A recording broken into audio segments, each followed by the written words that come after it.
Members of the media here in San Fernando, and welcome to this brief update regarding the acquisition process of the Point-of-Care Refinery and the port by the OWTU's company, Patriotic Energies and Technology Services Company Limited. Let me first start by saying that the reason that we are so deeply involved in this process,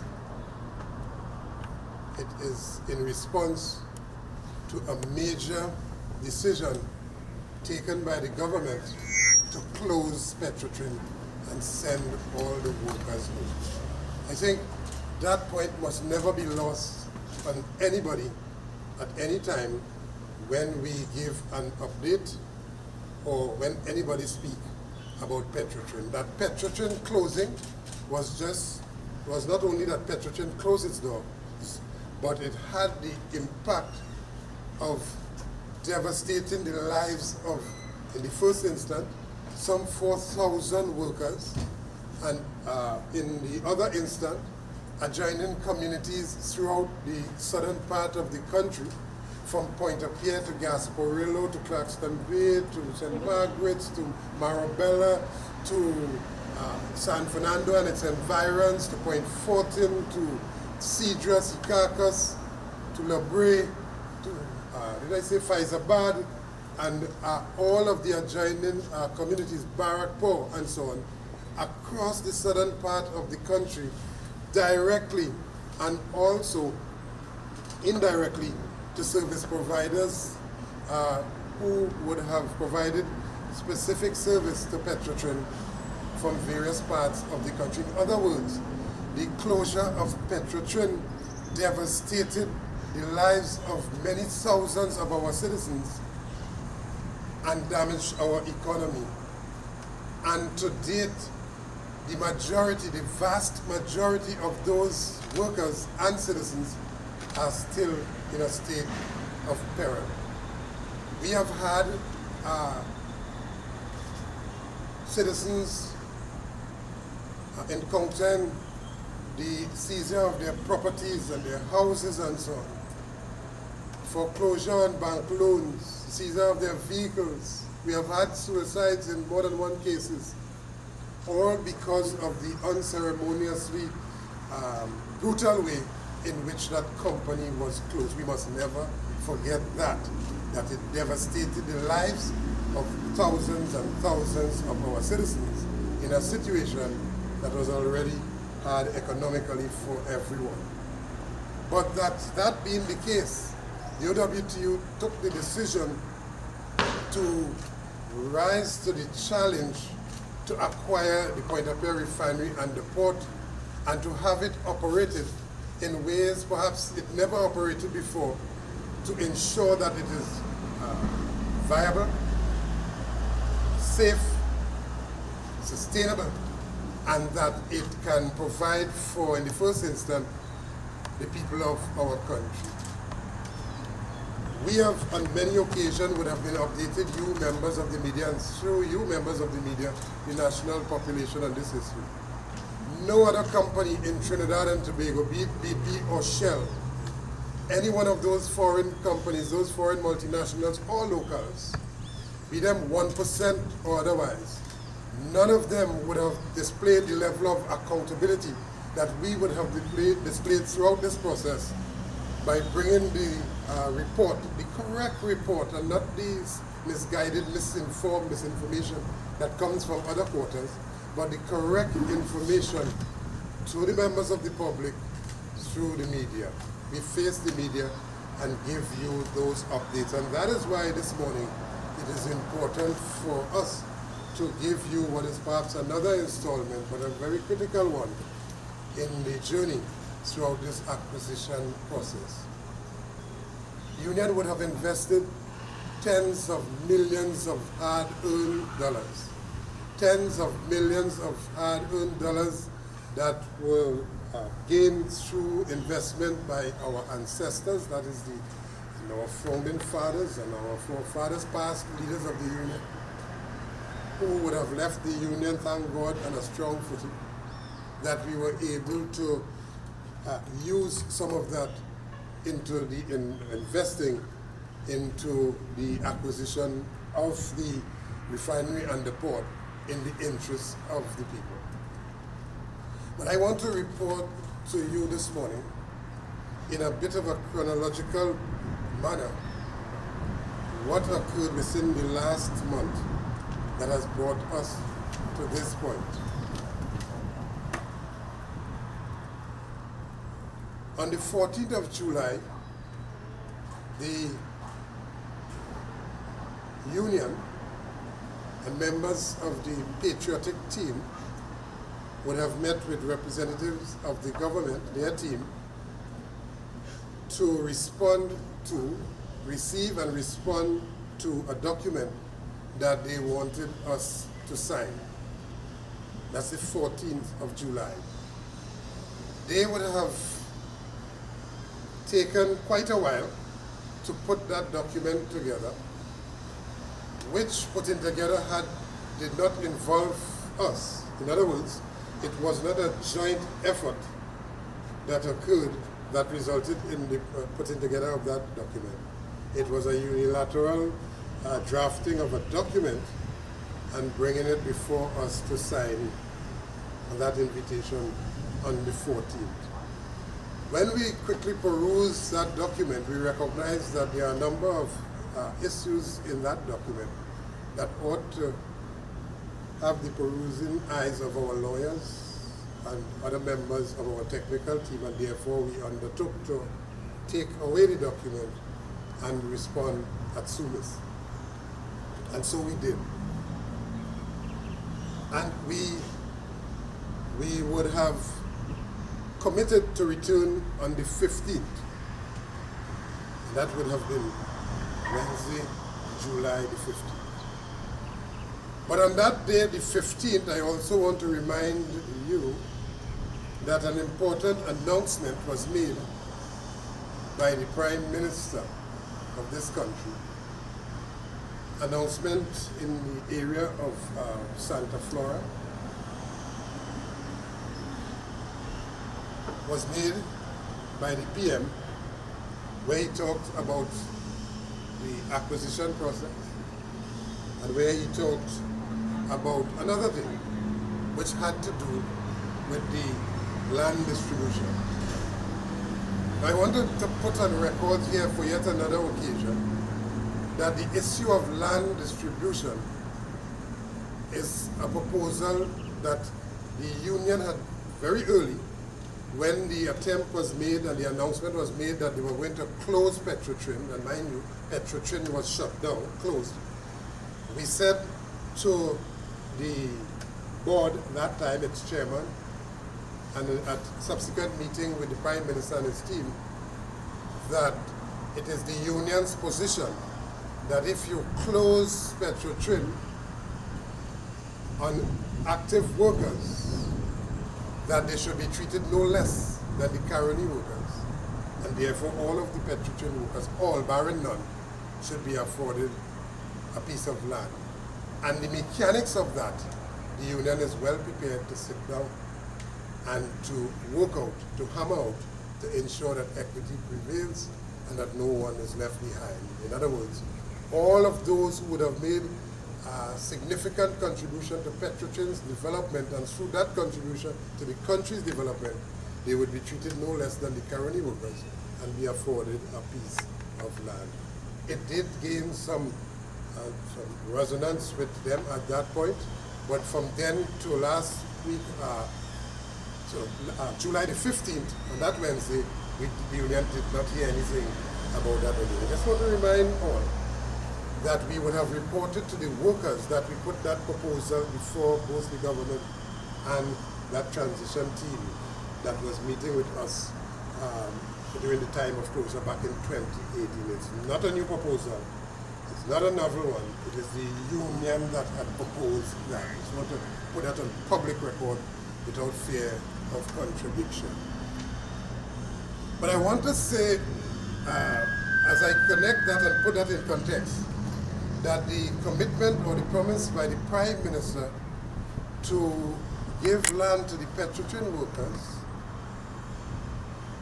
will only gain support and resonance among the Petrotrin workers and gain credibility among the Petrotrin workers and the people if a process that has been engaged for almost 2 years, or let me correct that, an active process when we won the bid in September of last year to now, if that process is progressing and it reaches a stage of progress and completion, then the promise and the commitment of land distribution will gain credibility and support. In other words, if it is that we are involved in a process to close this acquisition process, we would have committed tens of millions of dollars. We would have engaged professionals, technical team, second to none, international consortia, winning the bid, which we did against some 76 other competitors, an international bidding contest, that we would have won all of that, that the Minister of Finance in September of last year announced in the Parliament that Patriotic would have won the bid and that he would have given some 10 points to satisfy. And the Patriotic, the company owned by the union, would have subsequently, before the expiration of the time, the 1 month, delivered on that 10 points. And all we needed to do is to work out some technical details and then close this process. It should not have taken us so long. But if it is that this process, which the union won on the basis of merit, is taking long and it just don't seem to be able to close, how on earth, the question must be asked, that credibility can be attached to a statement that land will come sometime in the future. In other words, those with whom we meet and with whom we interact around the table as we discuss the acquisition process, they are totally oblivious and disconnected to the Prime Minister's statement. Because on that day, the Prime Minister also said, that's July the 15th, the Prime Minister also made this statement, and I can just paraphrase, that in a matter of days, this process will have closed and the union will be signing on to an agreement. And that the union is urged to sign that agreement, or words to that effect. But the salient point I wish to make in this is that in a matter of days. That's what he said. So, we were happy to hear that. But that as we met on the 14th of July, we recognized there were a number of outstanding issues which we raised and which we put back to their team. And that team and us, we worked assiduously on those issues, reducing those issues to some 6 outstanding issues.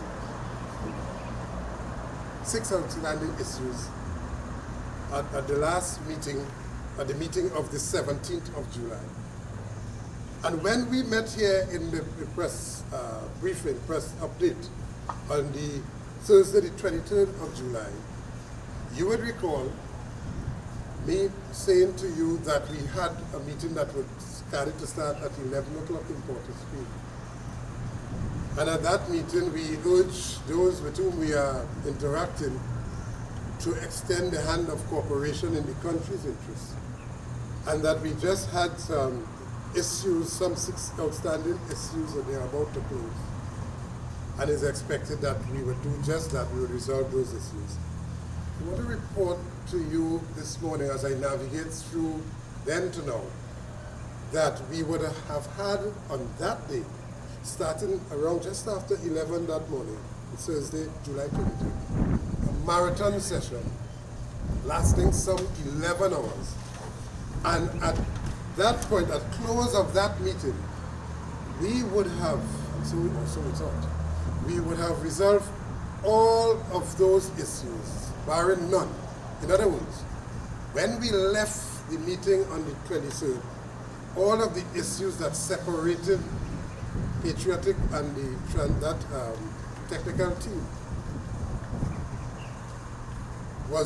they were resolved. And we requested that they undertake the responsibility, that's the team, TPHL's team, to draft a document reducing all of those agreements in the 6 areas, because remember, the other issues would have been disposed of before. So we narrowed down just to 6. And so we requested that they draft, they said no. And at great cost to us again, as committed as we are to national development and national service and to the people, at great cost to us, we undertook to have that document drafted, reflecting the discussions and agreement that we had throughout that particular day. And so we did. And on the 27th of July,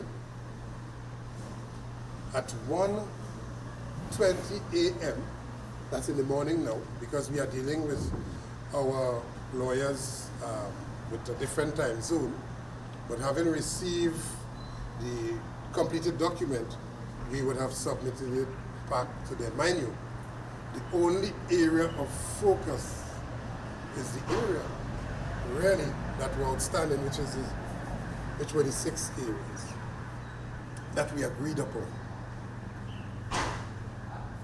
And the 27th, that day completed,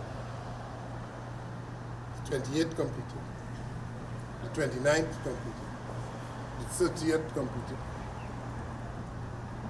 and on Friday the 31st of July, that's last Friday gone, we received from them sometime around 11:50 p.m. we received from them a response. Now that by itself conjures up in our mind that there's not a great sense of urgency. But even that can be excused. However, what cannot be excused is the horrendous nature of what we received. When we thought that we would have had a response on the 6 areas that we would have agreed to, whether or not they found that we reflected the agreement or not, that team went back into some 22 other issues totally unrelated to the 6 issues that we had outstanding. In other words, negative progress were made. They took the opportunity to, in bad faith, extremely bad faith, reopen negotiations, reopen areas that were covered, and introduce new areas that were never even discussed. That had to be the highest order of bad faith. And that they at the same time communicated to us that they would have sent that document on to the interministerial team for its approval. Now you just think about that for a moment. We are discussing, we came to agreement, we draft a document, we present it to you and ask you to comment on it, whether it reflects the agreement or not. Instead of you saying, well, point 1 or the point item 2, item 3, we don't agree with it, doesn't reflect. But 4, we do agree. And 5, we do agree. Instead of doing that, they would have gone back into a whole lot of unnecessary issues and sent all of that to the interministerial team instead of sitting with us and discussing why they did that. In other words, such is the level and the depth of their bad faith, the team that is, that they want to have buttressed their position, their bad faith position, by the inter-ministerial team. And the inter-ministerial team is none the wiser, because they would tell you when you question them, check it, not too long from now, that it is a very complex issue. And because it's complex, it's taking all of that time. Yes, it is a refinery acquisition is a complex issue. But they would not do BP or Shell or any multinational that in their discussion. They will never do them that. But because it's a local team, locals, Trinidadians and Tobagonians, trying to make better for the people, those people across the table see us only as interfering with what they think some multinational or some foreign entity should acquire. That is how they see us. Blocking, notwithstanding the government position, and may I say here, we commend the government for recognizing, not doing anything extra, but recognizing the depth of our proposal. Here you have a local body, a union, rising to the occasion, investing tens of millions of dollars, winning an international bidding contest, and it is not the government who oversee that process. They didn't oversee that. It was an independent international body who are familiar with acquisition process and so on, and bidding process, international bidding process, and would have passed us through a rigorous process, which the Prime Minister on repeated occasion would have admitted that we would have passed the test, went through a rigorous process. But there's a disconnect, a major disconnect with the announcement that the Prime Minister made and what the team does at the table. So while he says that on the floor that we are close to closing and the union only have to sign, his team is with perhaps a different agenda. That is the only way we can summarize that. The agenda does not square with what the Prime Minister's statement continues to be. I want to point out one of our observations. The financial advisor to that team is a person who was a part of the closure of Petrotrin. Let me say that again.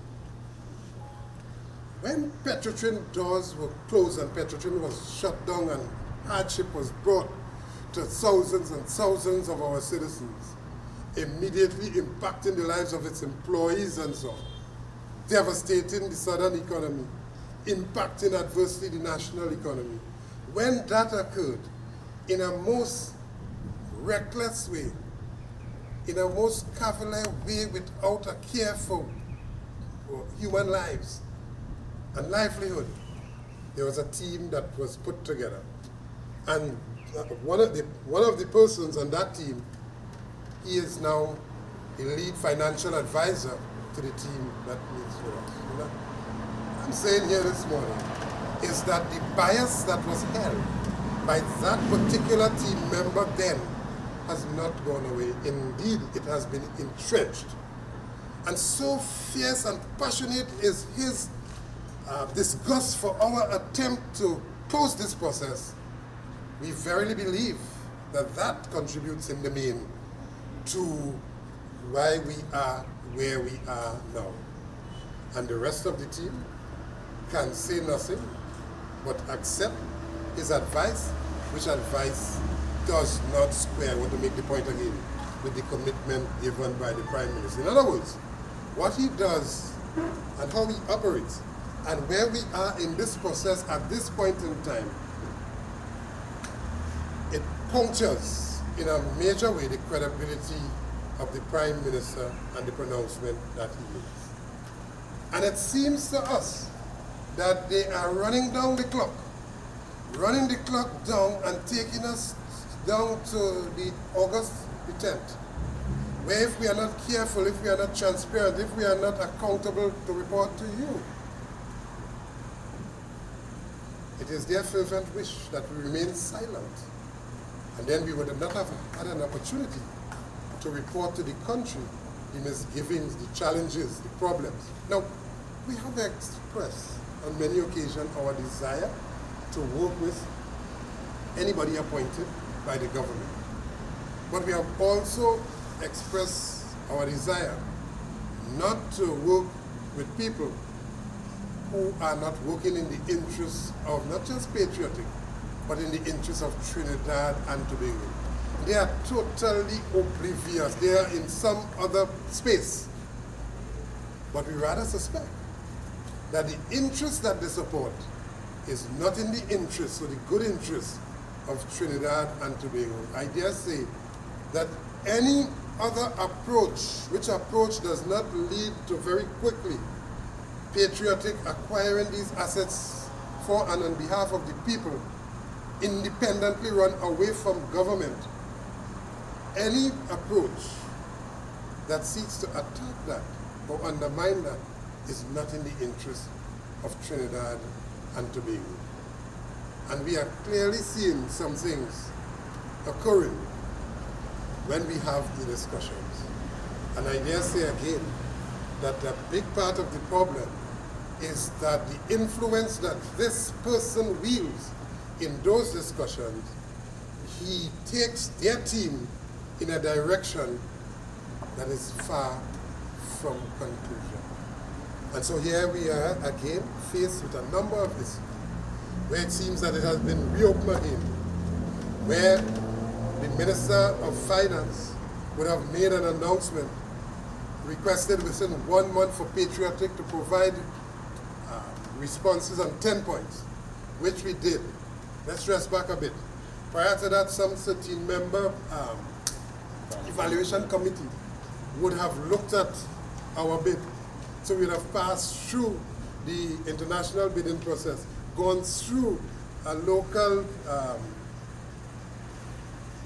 composition of various interest groups comprising that evaluation committee. Succeeded there. Government approved, announced in the Parliament by the Minister of Finance. Patriotic won the bid, and today we just can't close, simply because there are many stumbling blocks being placed in our way. It seems as though, even though the Prime Minister is saying one thing, that team just don't want us to close at all. We have exercised, as you would have seen, an abundance of patience, enormous patience in this issue. Why? Because we believe that it is in the country's interest. And we could have very early called announcement, pointed to the misgivings, but we felt that we should give them an opportunity, which opportunity was given time and time again. But we have reached the point where we believe it is in extremely bad faith those people are operating. And I want to also remind you, take particular note, it has not, we have not rejected the thought that maybe, just maybe, somehow, in some queer kind of reverse way, facilitation is made for another party's position to ensure that this process is not closed before election. Because if only people will benefit are people who are making a statement publicly that this process should not be closed before election. And we are seeing now where it is coming to fruition, where the petals are unfolding, where they are pointing us to a situation where they will take us after election. Something has to be wrong with that. Something has to be radically wrong with that. And therefore it's immoral, and it is not in the public's interest, and therefore we call on the Prime Minister and his interministerial team to take control of what happens at those discussions, because they are far removed. And when they go to report, they report us moving the goalpost, when in fact it is them who move the goalposts around. So much so that we may have started this match in the National Stadium, and today we are somewhere in Skinner's Park in terms of the disparity between goalposts and so on. And therefore, we requested on receipt of this document on Friday the 31st, that's last Friday, we requested that we meet. So shocked we were. We said, let's meet and discuss where all of these things are coming from. They had agreed to a meeting on Saturday at 6 p.m. because we said we are prepared to meet at any time, night or day, to discuss the country's business. And so they would have agreed to a meeting at 6 p.m. on Saturday. Sometime around 2 or 3 o'clock, they would have called and canceled that meeting. They called that off. So the opportunity we felt we had to meet with them to discuss this most tenuous situation based on their negative approach at this point. That opportunity was shattered because they called the meeting off, saying that the interministerial team would like to have a look at it before they can meet. See the point I was making earlier? They want the backings now of the interministerial team for that negative position. I cannot imagine an interministerial team that was convened by the Prime Minister, which Prime Minister says we are close to signing, which Minister Franklin can say there are just 6 issues. We haven't crossed those 6 issues. I just can't imagine the interministerial team sanctioning the going back and the reopening of all those issues, some 21 plus issues, some issues that were never on the table. I just can't imagine their sanctioning that. But it's election time, and they are busy. So, 6 o'clock, when meeting cancelled, we said that we are prepared to meet 2 o'clock yesterday, 3, 4, 5, 6, all night last night, today, anytime to facilitate the closure of this particular part of coming to the signing of an asset purchase agreement. Remember, I told you there's 2 parts. The first part is the asset purchase agreement, and the second part, of course, is the agreement to close.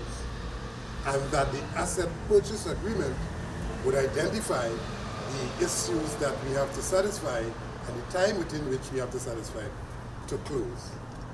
But they have hauled in a whole lot of issues as if to say they are trying to capsize, they are trying to disrupt, they are trying to stall or to stop or to tempt us to walk away from the process. That's what they are trying to do, to frustrate us to walk away from a process that we have invested tens of millions of dollars in, time and effort of many employees, the hopes and aspirations of a significant number of people in this country, including Petrotrin former workers. They want us to abandon all of that. But the OWTU, the eternal optimists that we are, we will not abandon the hopes and dreams and aspirations of all of the people who depend on this closure for their survival, for their economic survival, to be able to put food on the table for their families, to send their children to school, and so on, and to earn foreign exchange, much needed foreign exchange for the rest of the country. This country right now is in dire straits. Unemployment is at the highest. This initiative will reduce that, and not reduce it in any temporary election mode, 1 month work measure, but with sustainable jobs, meaningful jobs. That is what those people are daring to prevent. That is what they are totally oblivious to. But then, if you have a person who was a part of a team that shut down Petrotrin, as callous as that was, devastated the southern economy, put many lives at risk, take food out the mouth of a significant number of people, damage all of the service industries and so on, all of the contractors, all of the hardwares and so on, all of those entities were impacted as a result of that. But if you have that person not caring about that, but still sitting at the table, and displaying his ways in ways that he just don't care, and reducing what's supposed to have been a settlement into reopening a number of issues. That is the result that we would be faced with. And so, when Minister Khan says that it's complex, indeed it is complex, but the nature of the composition of the OWTU's company's team, international team, is they are well aware and well poised to deal with the task of complexities and so on, because this is perhaps just another acquisition process for them. So to the minister, it's complex and so on. And perhaps to the government and their people, it is complex. And indeed, we endorse that. But to those people with whom we are engaged at our consortium, it is not as complex as we are making it. The complexity comes when people have different agendas injected into the process, which agendas are affecting the closure of the process. That is what is making it complex. And any support that comes from the interministerial team for that is a support that we are taking very, very careful note of. This is not an election issue, which is why we said that we would have started this process long before the election bell was even dreamed of ringing. And it is not because election time comes around that we must stop this process and then start it back. When we are at a point where it is very critical to be able to move on to procure long lead items and so on, to get contractors, international and local contractors engaged and so on, to get people lined up to begin to work. Election would come and go, but if people do not have jobs, sustainable jobs, their situation would be 10 times worse if this acquisition process is not completed and people are not actively placed back to work. And therefore, we take great umbrage with the position taken by the team with which we met since July the 14th to go back and reopen and in some cases introduce things that were never there before. We take great umbrage with that. And so you must know, members of the media, and through you, members of the public must know the frustration that we face at the hands of those people with which we interact. And that is interfering unto the PNM supporters. That team is interfering with the credibility of your Prime Minister, who is seeking another mandate. And therefore, again I say, it is not an election issue. It never did start as an election issue. And it is our position respectfully that this process be closed before the 10th. We are ready, we are willing, we are more than able. All of those issues they raise, notwithstanding its bad faith nature, we are prepared to discuss and to have them set that aside and get back on track and resolve the issues, if any at all, that which has to do with the 6 narrow areas that we would have condensed into a draft document. I knew they could not draft the document. Their lawyers couldn't draft it. But after we would have committed thousands of foreign dollars to have it drafted, the ups come their lawyers now to nitpick and introduce into it things that were never even there before. I had hoped, it was my fervent wish, that this morning we would have been announcing that we would have signed that agreement. But days before a general election, there are those who would facilitate the call for the stopping of this process. There's a call by some who do not care about Trinidad and Tobago for this process to stop. Supporting that call by their action, clearly, by what I have just described. And that is how we are seeing it. Whether that is advertently or inadvertently, the net result is an overwhelming support for the non-closure of this before election. How could they be so foolish? It's not that they're foolish, it is that they are with a different agenda. And I rest my case for the time being. Thank you very much. In the same way, the advice or whatever of the interministerial, can you all do that as well? Well, yes. But they are not meeting with us because we have requested to meet with them. When we were interministerial team, when we see the frustration, we have requested to meet with them. But two things about that. For whatever reason, one, reason best known to them, and secondly, they are in an election mode. The last thing they will do is find time to meet with us. But if they are prudent, it is in their interest really to meet with us and to determine, hey, where.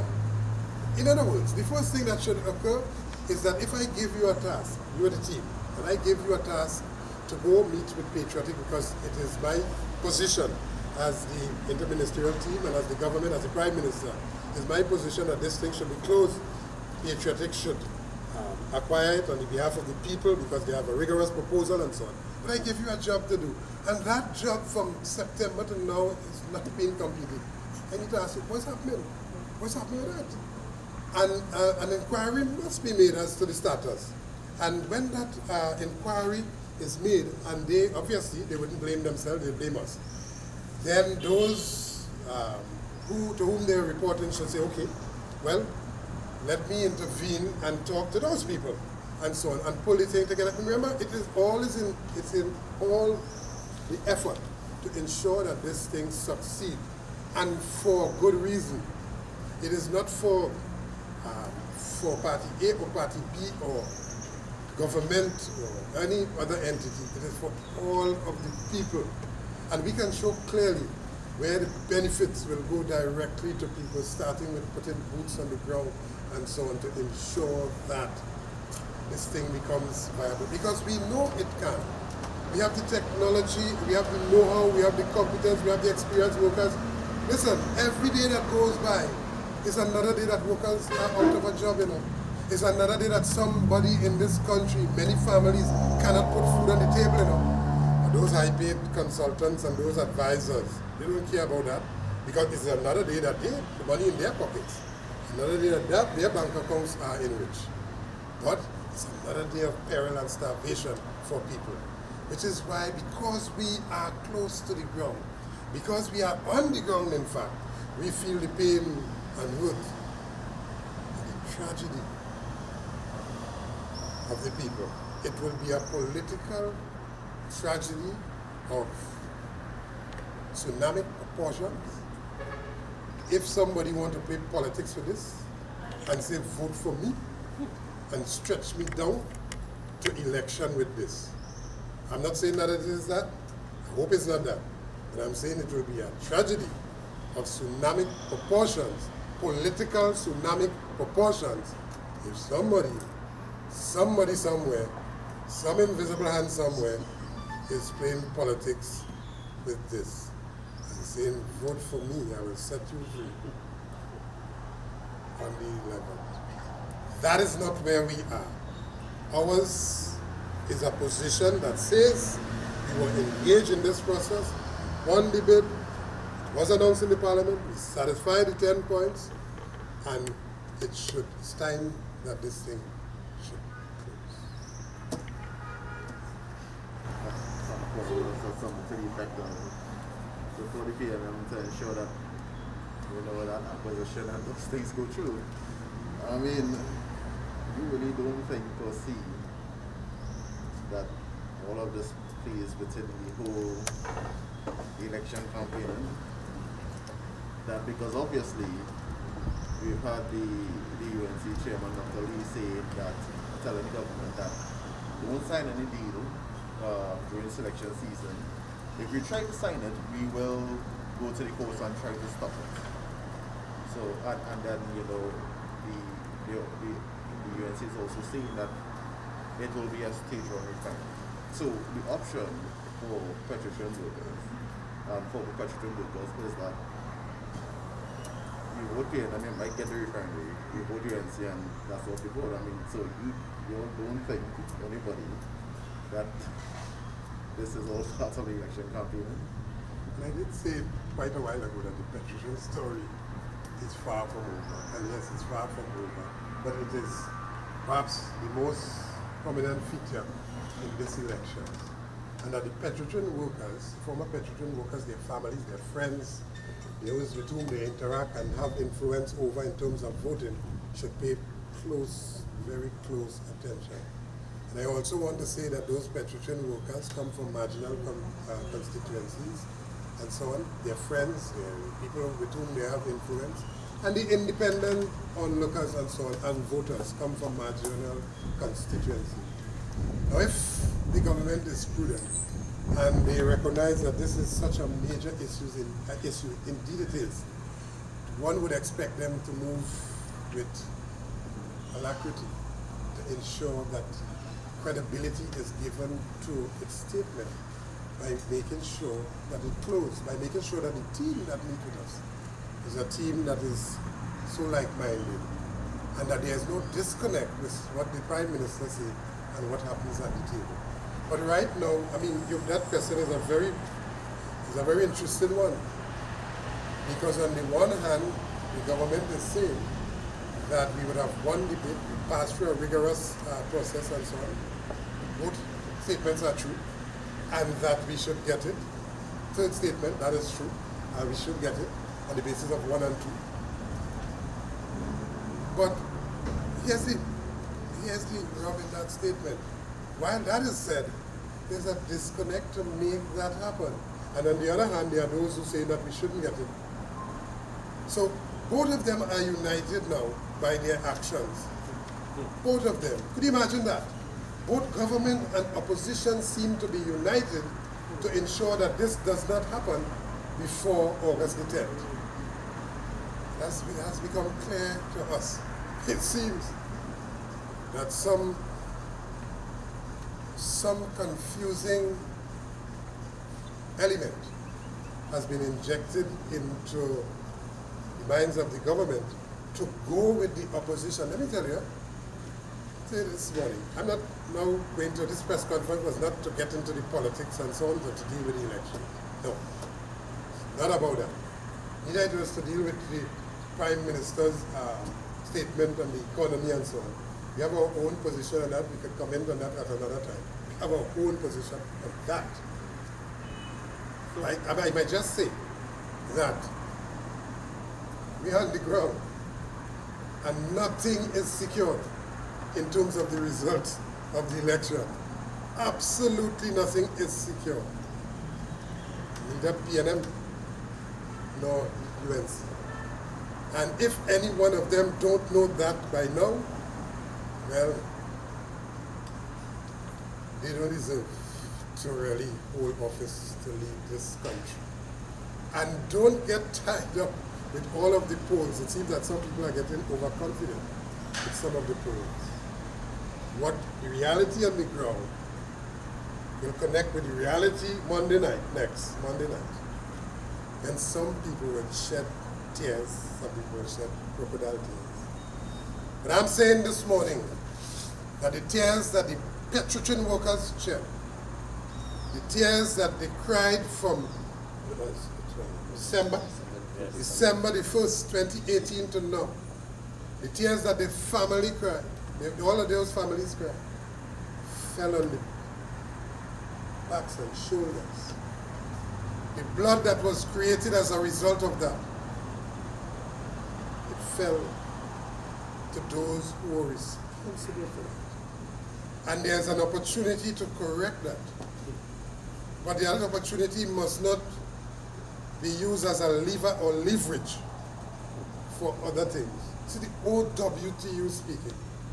And we can speak independently because that is how we are. That is where we are located. It's an independent point of view. But unfortunately for the Petrosian workers, their union is faced with some challenges right now. And it seems as though someone, somewhere, is attempting to play the political game, playing into the hands of those who don't want us to get it, by sending to discuss with us those who don't want us to get it at all. And let me just end by saying again, from December 1st to today, that particular individual position has not changed, because the particular individual who is leading the financial advice at the table discussing with us, it has not changed. What it is doing, I want to remind you, it is facilitating the denial of jobs and sustainability to people. And just for one more clarity, the UNC is campaigning on creating 50,000 jobs. People ask them, where are you going to get that from, right? So obviously, as you said, the whole refinery issue is central to both TNM and UNC. So, just for clarity, are you saying that it is possible that the UNC might have a role in that discussions between patriotic and TPH? Because obviously they have said that they want a state-run refinery. That was an abundance of clarity. Well, to that, all I can say, that's a very interesting thought. Very, very interesting thought. Except, I would hasten to add that the promise of 50,000 jobs, the promise of no jobs on the other hand, we are committing to 6,500 real jobs. That is what we are committing to. And it is done on the basis of the economics for that particular entity, refinery and port. It's not a spurious number that we pull out of our hat. We can tell you exactly where all of the various disciplines are going to function in real terms. We can tell you that. Because where all of those electricians, mechanics, technicians, scaffolders, yeah, masons, carpenters, general laborers, yeah, safety officers, refinery operators, yeah, supervisors, skilled craftsmen, non-technical administrative personnel, and so on. We can tell you exactly where all of those jobs, because we would have done the work, looked at our structure, looked at what occurred before, and looked at what is required to have a first quartile operating company, the likes of which they never had. Because why? Because, and you know, let me just say why we must reject any notion of state-run open back Petrotrin.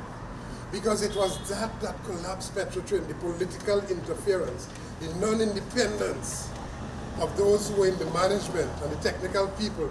The workers were doing the job, but the workers were instructed by the politicians to do other things which were not economically or was not viable or not in the company's financial or best interest of the company, Petrotrin that was. So from PNM to UNC, all of them the same thing, put their party hacks in top positions to operate that entity. And that was in the main response. You would recall us, the OWTU on many occasions, protesting not for more pay, but for against the bad management of all of the government. Malcolm Jones, the Gillett, and so on. All of them, we would have been protesting. So much so at one point they would have taken me to court for revealing to the public the bad and poor state of how they run that refinery. That's only the UNC. That's only the UNC. But I didn't come to talk about that this morning. There will be a time for that. But I'm saying at this point in time, our focus, our sharp focus, our unique focus is to ensure that this close, and it closed before election. Leaving it for after election is an election, that would be an election ploy. Because how could you then stop a process just because it is election? It just doesn't make sense. It doesn't make sense. Because there are other things that are happening throughout this country that are not stopping. Did the government stop collecting tax because it's election time? Did you stop paying VAT on food items because it's election time? No. the other things that continue to happen. Did you stop getting electricity because it's election time? No, no, no. All of those things, the country continue to function. And if this was a process that was occurring long before that, there's absolutely no reason to stop, especially when we say, and we agree that we are close to closing. I note with concern one of the points made in the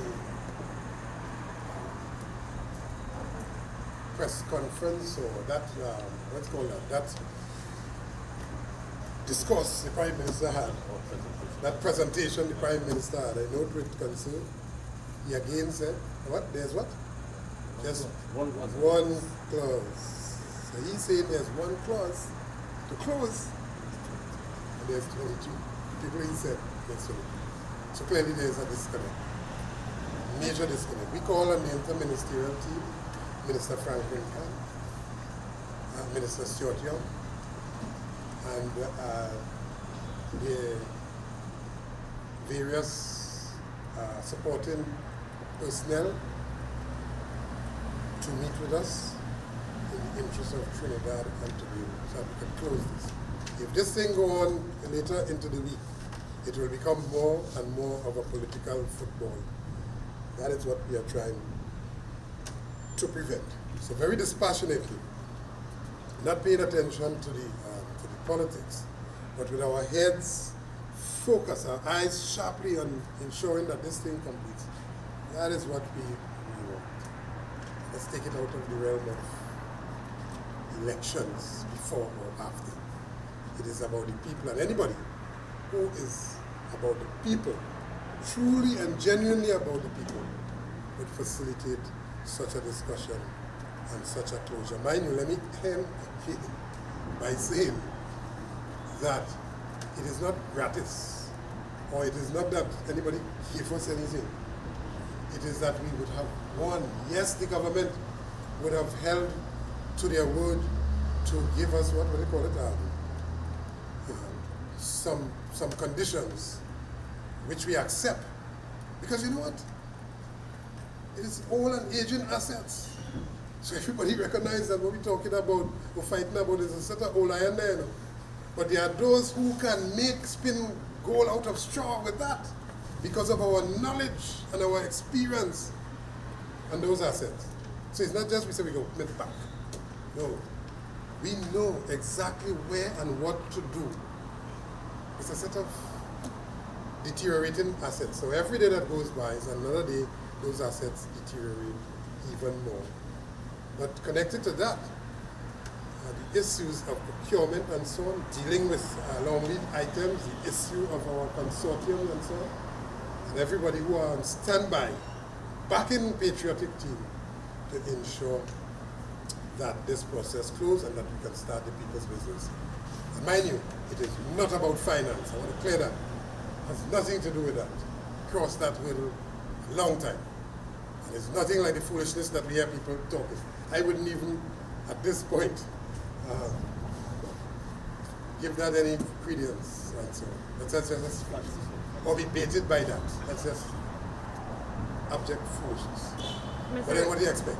Mr. Richard, just two things from me before you close. There's a disconnect with the Prime Minister and what's happening in these meetings. It's not yet so. Why is there a disconnect with the head of state and what's taking place for something like the Petro Refinery? Is it fair to say there's a disconnect and you're now calling on him to be a part of the process? Well, that is what I was saying all along, that there's a disconnect. Clearly there's a disconnect because I pointed to instances where he would have made a statement, his most recent statement we captured in CNC3 last night, that there's just one issue, when in fact they just one clause away, when in fact they introduced some 20-something issues, and issues that are not even on the table.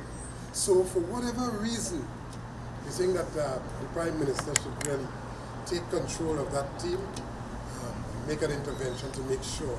Talk with us. I mean, the report that they would give obviously would support the misinformation that they are peddling and the bad faith. So talk with us. All right, and secondly, this new document, you're saying 22 items. That puts you back more than a year. You're saying new items, so maybe even ahead of the start of this whole process. So 18 months by your count. Well, what it does, it puts us back in terms of the discussions, especially when they're not meeting with us to discuss it. Which would have taken 18 months so far. So it puts you back that far. No, well, if you raise some spurious issues and so on, and you're not meeting with me, for me to say, hey, listen, where did this come from? And have those removed and then get back on track, well then it stalls the process. What we are seeing is that there's an attempt somehow to ensure that this does not close before the 10th, and that is worrisome to us. Anybody who facilitates that plays into the hands of those who don't want it. And maybe, just maybe, the question you asked us a while ago might have some valid points. What would be the reality of this deal not being signed before the 10th? Well, the only thing I can say about that is that we are reporting to the national community through the media, and many persons who would have supported us, and mind you, they are not just petroleum workers, there are some thousands and thousands of people who want this to happen because they want to ensure that ordinary people, workers, man on the ground, man in the streets and so on, that there's some sort of financial benefit, some sort of consideration economically for them, because right now they are nothing. They don't have anything. And therefore the union owning this in their name, they see that as a benefit to them, even though that they never worked petroleum, and even though they may not get a job in petroleum. So they support that. And so your question there is that, the answer to that is that while we report here on a daily basis, we update the petroleum workers and our members as to the frustration that we are having. So our members and the former petroleum workers are well apprised of the frustration. And so, being apprised of the frustration, they are free to express that in whichever way from the tent.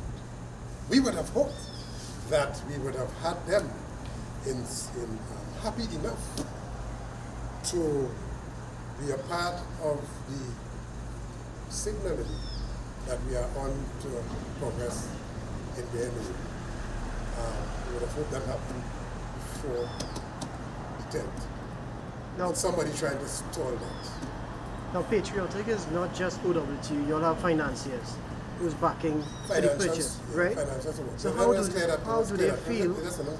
Patriotic is OWTU, Alphys Workers Trade Union. Right, but you'll have 100%. And right. Just as how you would have any local company starting up doing any activity in Trinidad, but that company would go to the bank with a business proposal, right. But it still remain that company.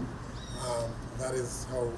So the people who are funding the purchase, how do they feel about these hurdles now? How what? How do they feel about these hurdles? The people who are funding the purchase, that the refinery, how do they feel about what's going on now? That's a very interesting question, and I love that question, because we believe that the attempt to stall this is an attempt in the backdoor style to spook them and to drive them away from the table. But such is the level and the nature of the proposal, of the opportunity, even at this time, to be able for those members of the consortium to be a part of this and for it to benefit everybody. Such is the nature of that, that they continue to express interest. In other words, there's still an appetite for this. But the real danger is for this to be made a political football before and after the 10th and all this kind of foolishness. When that occurs, the danger exists that there's some attempt to spook those people. And the people sitting with us, they know that. The people making those comments and so on outside, they know that. All of them know that. So it's not that they could go to court and stop anything. We are not afraid or fearful of that. Not afraid of that. Because we know, in fact, we invite them to do that. To go to court and stop this this week. Should we close that this week? We invite the UNC. Who is that fella? That Lee fella? David Lee? Not this Lee, this is Richard Lee. We invite him and his party to go to court and stop that. But then he don't have to make that effort. Because here you have people at the team stopping it. There you go. So it's really, really fluid, and it's really confusing. But bit by bit, we'll make sense of it. And I guarantee you, before the 10th, we'll be telling you what sense we made out of all this. I hate to think, I would hate to even imagine that this was a ruse from all along. I'm not with that feeling now, but I would hate to think that events that unfold or not unfold would compel us to point our thoughts in that direction. And do you all have a deadline by your consortium as to when do you think that this deal should be finalized in terms of the first signature? Yes. We were hoping that since the 14th, the 15th, well, we were certainly emboldened and felt really good about the Prime Minister's statement. Every time he speaks, we feel good about what he says, but the disconnect continues, which is why we are saying that meet with us now, ministers, meet with us soon enough so that we can draw a line as to the intention of the government one way or the other before the 10th. We'll advise, however, that the best approach is to not shut down a process that started since last year, which process is very transparent, which process has international bidding. It started with international bidding contest, which process awarded us. Let me say, they would not do BP and Shell to any multinational that bad faith. They will never do them that. But it's because it's a trade union, local people. You have local people in an emancipation period with all of those prejudices against and bias against a union that we should not own. The people should not own something. The people should not have that. The government said otherwise. But so if the government said otherwise, why is there people at the table? And I'm saying before I hear Minister Khan jump out and talk about complex and all of those, making excuse for this, Minister Khan, let me take in front. It is complex, we pass all of those complexities. You yourself said that it's just about 5 or 6 issues. We would have resolved that. So any offering now that makes excuses for those people will be welding yourselves to that position, which will be very, very unfortunate. Thank you very much.